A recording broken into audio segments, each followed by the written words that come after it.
As we've entered the hurricane season, we're looking at some of the efforts the city of Pensacola is taking to make itself stronger.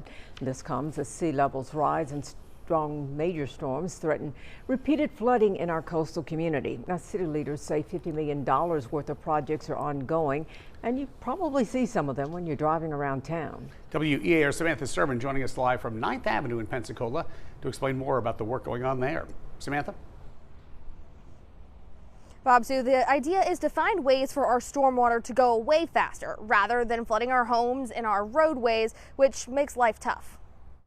On a beautiful sunny day, the thought of flooding may be far from top of mind. But with hurricane season officially here, people like Dr. Gloria Horning know how quickly the tide can change. Her house on South DeVillers, no stranger to rising water. Well, I've been here 10 years.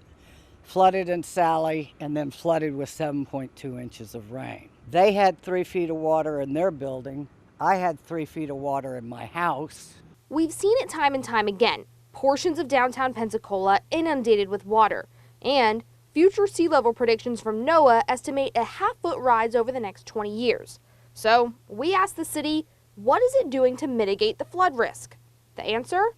Resiliency projects. Resiliency is really the city's ability to respond to and recover from adverse and abnormal events.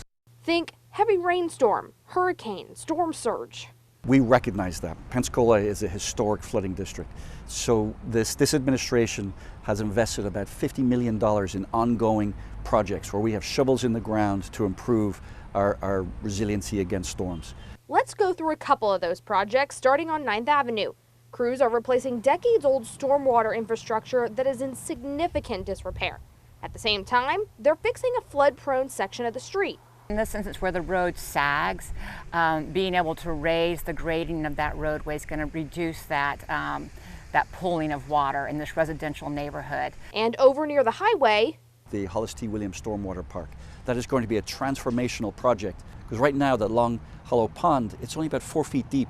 And then that is so shallow, it doesn't really provide much relief for all that water that's coming in. So we're going to deepen that. We're going to create underground stormwater storage facilities for it. So when that water comes into our city, it's got a place to go immediately. That's a project that'll be in the works for 20 years at least. Plus, there's larger pipes going in on Garden Street and drainage improvements on B Street. Then, of course, the nearly $12 million Bruce Beach project. That was a revitalization project downtown on our waterfront. Yes, the purpose is to provide stormwater resiliency, but while we're doing that, why not beautify it and give the residents a much needed amenity for them to live, work, and play. Planning and Zoning Division Manager Cynthia Cannon says in the aftermath of storms and flooding, divorce, bankruptcy, and suicide rates can go up 30%. That's why she believes in resiliency efforts and why the city is making them a priority. What do you think is the most misunderstood about these efforts?